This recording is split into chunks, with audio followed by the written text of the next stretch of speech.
Hello friends, study with bank के current affair session में आपका स्वागत है।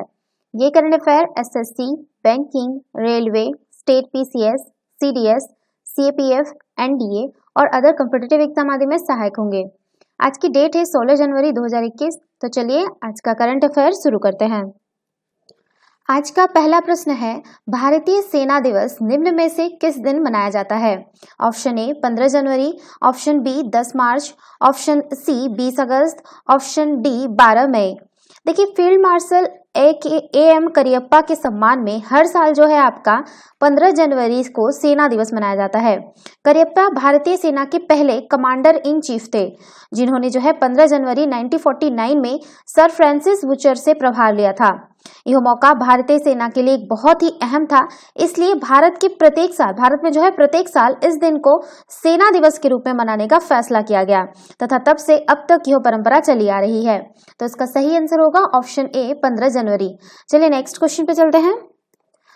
टॉमटॉम ट्रैफिक इंडेक्स के अनुसार 2020 में सबसे ज्यादा ट्रैफिक वाला शहर निम्न में से कौन रहा? Option A Delhi, option B Beijing, option C Moscow, option D Kathmandu. देखिए, टॉमटॉम ट्रैफिक इंडेक्स के मुताबिक 2020 में मॉस्को दुनिया का सबसे भीड़ भाड़ वाला शहर रहा। इसके बाद दूसरा स्थान पर भारत की आर्थिक राजधानी मुंबई रही। टॉमटॉम ट्रैफिक इंडेक्स 57 देशों, ध्यान रखिएगा 57 देशों में जो है 57 देशों का ये देश है और उनमें से जो है 416 शहर में यह अध्ययन किया गया है। इसके अलावा शीर्ष 10 में दो अन्य भारतीय शहर जैसे कि बेंगलुरु और नई दिल्ली 2020 में क्रमशः 6ठे और 8वें स्थान पर है। इतना ही नहीं, इस लिस्ट में पुणे जो है वो 16वें स्थान पर है। तो इसका सही आंसर होगा ऑप्शन सी मॉस्को। अगर इसमें भारत का बात करें तो भारत का जो है मुंबई पहले स्थान पर है। ठीक है, ये पहला स्थान पे है, ये दूसरा स्थान पे है अगर वर्ल्ड के लेवल पे देखें। चलिए नेक्स्ट क्वेश्चन पे चलते हैं। हाल ही में गुजरात सरकार ने किस नई नीति को लागू करने की घोषणा की है?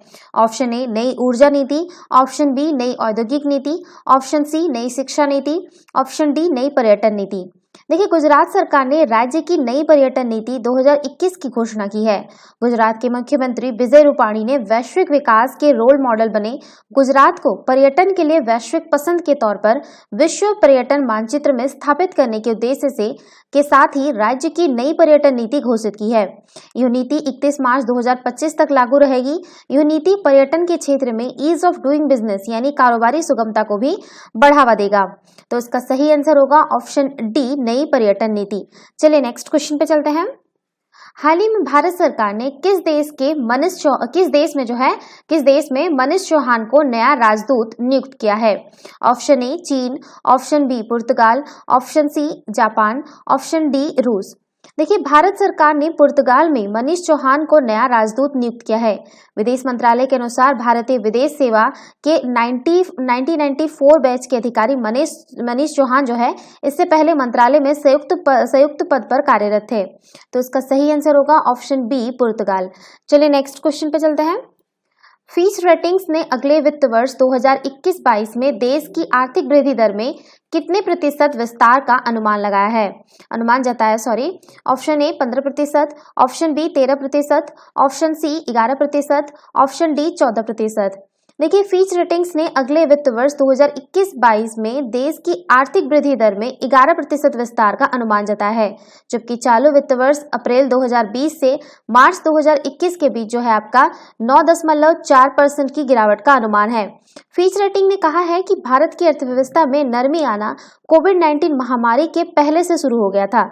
कोरोना वायरस और लॉकडाउन ने इसे तगड़ा झटका दिया है। तो इसका सही आंसर होगा ऑप्शन सी 11%। चलिए नेक्स्ट क्वेश्चन पे चलते हैं। निम्न में से किस देश ने चीन के झिंजियांग प्रांत में उत्पादित कपास और टमाटर के आयात पर प्रतिबंध लगा दिया है? Option A Pakistan, option B Japan, option C रूस, ऑप्शन डी अमेरिका।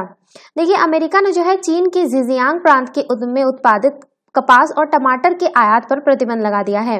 अमेरिकी सीमा शुल्क विभाग ने कहा कि यह आदेश जिजियांग के कपास से बने कच्चे रेशों, परिधानों और वस्त्रों पर लागू होता है। साथ ही क्षेत्र में डिब्बाबंद टमाटर, सॉस, बीज और अन्य टमाटर उत्पाद के आयात को प्रतिबंधित किया गया है। अमेरिका द्वारा आयात पर रोक लगाए जाने के बाद चीन को करोड़ों रुपए का नुकसान होगा। तो इसका सही आंसर होगा ऑप्शन डी, अमेरिका। चलिए नेक्स्ट क्वेश्चन पे चलते हैं। आरबीआई ने हाल ही में डिपॉजिट रेट के मानदंडों का उल्लंघन करने पर दिग्गज डॉयश बैंक एजी पर कितने करोड़ रुपए का जुर्माना लगाया है? ऑप्शन ए 2 करोड़ रुपए, ऑप्शन बी 3 करोड़ रुपए, ऑप्शन सी 4 करोड़ रुपए, ऑप्शन डी 5 करोड़ रुपए।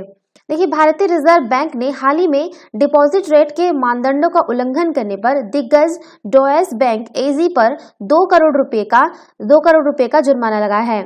आरबीआई ने आगे कहा कि डोवेस बैंक पर यह जुर्माना बैंकिंग रेगुलेशन एक्ट 1949 के सेक्शन जो है 46 का 4A उसमें से मौजूद सेक्शन जो है 47A C में प्रावधानों के तहत लगाया गया है।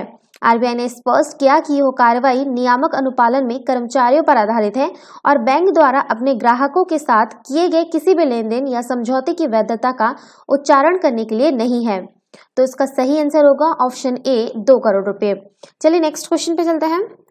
हाल ही में पुरातत्वविदों ने कौन से देश में विश्व की सबसे पुरानी गुफा कला की खोज की है, जिसमें एक जंगली सुअर का चित्रित किया गया है? Option A Indonesia, option B Cheen, option C Bharat, option D दक्षिण अफ्रीका। देखिए, हाल ही में जो है पुरातत्वविदों ने इंडोनेशिया में विश्व की सबसे पुरानी गुफा कला की खोज की है, जिसमें एक जंगली सुअर का चित्रित किया गया है। यह चित्र इंडोनेशिया के सुलावेसी द्वीप पर एक सुंदर घाटी में लियोंग टेंडलोंगे गुफा में पाया गया है। सुलावेसी जंगली सुअर चित्रकला के संबंध में बात करें तो यह चित्रकारी कम से कम जो है आपका 45,500 वर्ष पुरानी है। यह चित्रकारी लाल गेरुए रंग से की गई है। इसमें एक जंगली सुअर की छोटी सी शिखा और आंखों के सामने सिंह सदृश आकृति के साथ दर्शाया गया है। यह संभवतः किसी सामाजिक संघर्ष या अन्य सुअरों के बीच संघर्ष की संभावना को व्यक्त करता है। सुलावेसी सुअरों का शिकार मनुष्यों द्वारा कई हजार वर्षों से किया जा रहा है और इस द्वीप में हिमयुगीन शैल कलाओं में सबसे अधिक संख्या में चित्रित जानवर है, जो यह दर्शाता है कि लंबे समय से इनका उपयोग भोजन के रूप में किया जाता रहा है। इसके अलावा ये तत्कालीन लोगों की रचनात्मक सोच और कलात्मक अभिव्यक्ति के केंद्र में भी रहे होंगे। तो इसका सही आंसर होगा ऑप्शन ए, इंडोनेशिया। चलिए नेक्स्ट क्वेश्चन पे चलते हैं।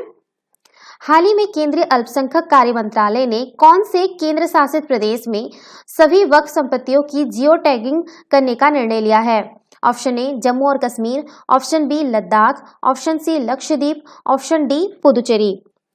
देखिए, केंद्रीय अल्पसंख्यक कार्य मंत्रालय ने केंद्र शासित प्रदेश पुदुचेरी में सभी वक्फ संपत्तियों की जियो टैगिंग करने का निर्णय लिया है, जिस पर जल्द ही कार्य शुरू हो जाएगा।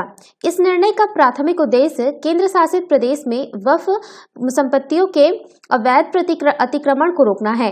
ज्ञात हो कि बीते 15 वर्ष में पुदुचेरी में कोई भी वक्फ बोर्ड स्थापित नहीं किया गया है। जियो टैगिंग का आशय विभिन्न मीडिया फाइलों जैसे फोटोग्राफ, वीडियो, वेबसाइट या आरएसएस फीड में भौगोलिक पहचान मेटाडेटा और को जोड़ने की प्रक्रिया से है। यह भूस्थानिक मेटाडेटा का ही एक रूप है।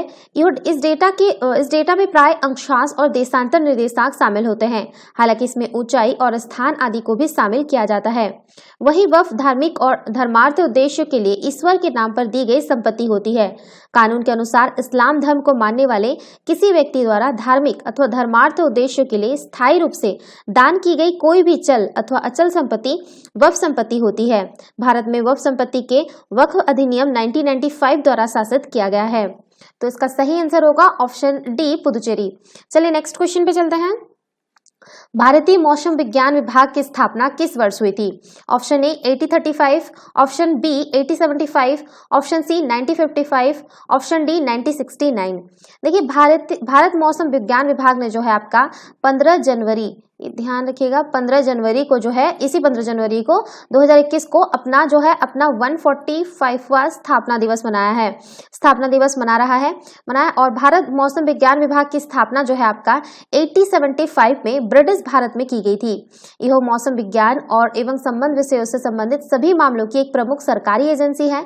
इस एजेंसी का प्राथमिक कार्य मौसम संबंधी विशिष्ट सूचनाओं को एकत्र करना और मौसम संवेदनशील गतिविधियों के संचालन जैसे कृषि, सिंचाई, शिपिंग, विमानन, अपतटीय तेल की खोज आदि हेतु मौसम संबंधी जानकारी प्रदान करना है। इसके अलावा यह मौसम विज्ञान और संबंध विषयों में अनुसंधान करने और उसे बढ़ावा देने का कार्य भी करता है। वर्ष 2020 में भारत मौसम विज्ञान विभाग ने कई महत्वपूर्ण उपलब्धियां हासिल की है। वर्ष 2020 में विश्व मौसम संगठन ने भारत मौसम विज्ञान विभाग की 7 वेधशालाओं को मान्यता प्रदान की है तथा वर्तमान में जो है आपका 29 डॉपलर मौसम रडार देश में कार्यरत है, जिनमें सोनमर्ग जम्मू कश्मीर में स्थित एक पोर्टेबल डॉपलर मौसम रडार भी शामिल है। इसके अलावा वर्ष 2020 में वास्तविक वर्षा आंकड़ों के एकत्रण को 683 जिलों में बढ़ाकर जो है आपका 683 जिलों से बढ़ाकर जो आपका 690 जिलों तक किया गया है। तो इसका सही आंसर होगा ऑप्शन बी 8075। ध्यान रखिएगा है कि ये इसका 145वां उसका स्थापना दिवस मनाया गया है 15 जनवरी को। ठीक है, तो ये था आज के करंट अफेयर। वीडियो पसंद आए तो लाइक, शेयर और कमेंट करना ना भूले, साथ ही साथ चैनल को सब्सक्राइब करना ना भूले। Thanks for watching, have a nice day, take care.